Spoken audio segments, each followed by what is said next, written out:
ñoo ngi leen dalal seen émission yéete jataayu xam-xam bi waxtaanee mbay tey nag dañu bëgg waxtaan ak yéen ci variété soble boobu ñuy woowee dayo maa ngi tudd Mohamed Seck di ingénieur agronome di liggéey fii ci Mas Agri. Mas Agri nag société la boo xam ni am na place fii ci Ndar croisement Bango ak ci cœur de ville bu Kaolack. variété soble la boo xam ni miinoon nañ ko fii ci Sénégal ndax amoon na fi wante toogoon nañ ay at yu yàgg yoo xam ne indeetuñ ko woon ci marché bi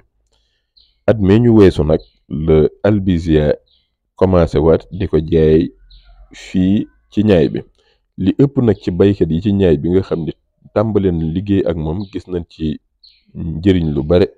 loolu waral nag Albizia yokk loxoom dem def li ñuy woowee test ca Potou xool variété ba lu mu fay joxe ak fële ca Boqal nga xam ne moo nekk fële ci wetu Dagana ca Waalo xool foofu tamit njëriñ bu nekk ci variété bi baykat yi nag gis nañ ci seen bopp bu baax ndax biñ ko méngalee gis nañ ne gaaw na te xaw na nuroog variété boobu siiw loolu ñu naan safari.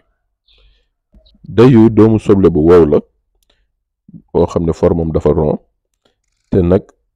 soo ko méngalee doom yi nuroo nañ ci couleur ndax dañu xaw xonq. doomu soble yi nag dina yemamaay ba xaw dijj. liibaru semence soble dayo bu jaar ci pépinière bu mucc ayib ñu jëmbat ko mën na joxe lu toll ci 220 doomi saagu soble